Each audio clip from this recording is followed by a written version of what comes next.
వర్ధిల్లాలి గౌరవ శ్రీ మందకృష్ణ మాదిగ గారి నాయకత్వం వర్ధిల్లాలి గౌరవ శ్రీ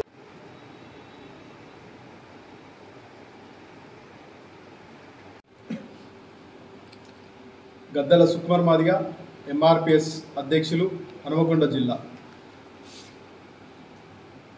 మహాజన నేత గౌరవశ్రీ మందాకృష్ణ మాదిగన్న గారి నాయకత్వంలో ఎస్సీల వర్గీకరణ కోసం మాదిగలు చేస్తున్న పోరాటానికి ఫలితంగా ఆగస్టు 1వ తారీఖున సుప్రీంకోర్టు తీర్పు ఇవ్వడం జరిగింది. ఎస్సీల వర్గీకరణ చేసుకోవడం కోసం రాష్ట్రాలకు అధికారం ఇస్తూ తీర్పు ఇవ్వడం జరిగింది. ఆ తీర్పు ఇచ్చిన వెంటనే ఈ దేశంలో ఏ ముఖ్యమంత్రి అయినా స్పందించిందంటే మొట్టమొదటిగా స్పందించిన ఏకైక ముఖ్యమంత్రి శ్రీ రేవంత్ రెడ్డి గారు. రేవంత్ రెడ్డి గారు అసెంబ్లీలో మాట్లాడుతూ వర్గీకరణ మా ప్రభుత్వం అమలు చేసి ఈ భారతదేశంలో మొట్టమొదట ఎస్సీల వర్గీకరణ అమలు చేసిన ప్రభుత్వంగా మా ప్రభుత్వమే ఉంటుందని చెప్పి మాట ఇవ్వడం జరిగింది.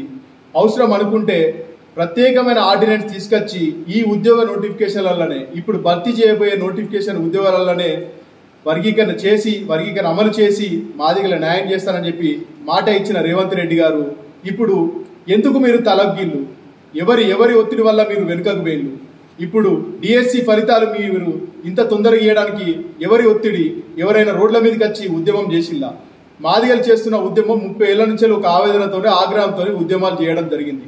మాకు హక్కులు రావట్లేదని చెప్పి, మాకు రావాల్సిన న్యాయమైన వాటర్ రావట్లేదని. డిఎస్సి ఫలితాల టీచర్ పోస్టుల గురించి కానీ ఏ పోస్టుల గురించి కానీ ఇప్పుడు ఎవరు కానీ రోడ్ల మీదకి వచ్చి ఉద్యమాలు చేస్తున్నారు. అయినా కూడా నువ్వు ఎవరికి అనుకూలంగా ఎవరికి కొమ్ము కాస్తున్నావు?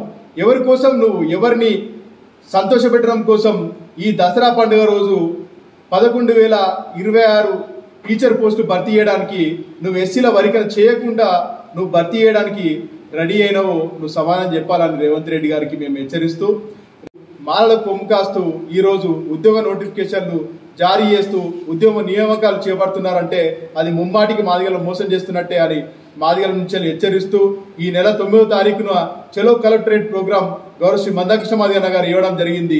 ఆ రోజు రేవంత్ రెడ్డి గారు మీ ప్రభుత్వానికి మాదిగల ఆగ్రహం ఆవేదన అంటే ఏంటిదో ఆ రోజు నుంచి మీకు చూపిస్తామని చెప్పి మీకు హెచ్చరిస్తూ ఇకనైనా మారి మాదిగల పక్షాన నిలబడి ఉద్యోగ నియామకాలలో ఎస్సీల వర్గీకరణ అవసరం అనుకుంటే ఆర్డినెన్స్ తీసుకొచ్చి ఇంప్లిమెంట్ చేస్తారన్నావు కదా, ఆ ఆర్డినెన్స్ తీసుకొచ్చి ఇంప్లిమెంటేషన్ చేయాలని చెప్పి కోరుకుంటూ, లేని పక్షంలో మీ ప్రభుత్వం మీద మాదిగల తిరుగుబాటు ఈ నెల 9వ తారీఖు నుంచి మొదలైతే అని చెప్పి హెచ్చరిస్తూ ముగించుకుంటున్నాను.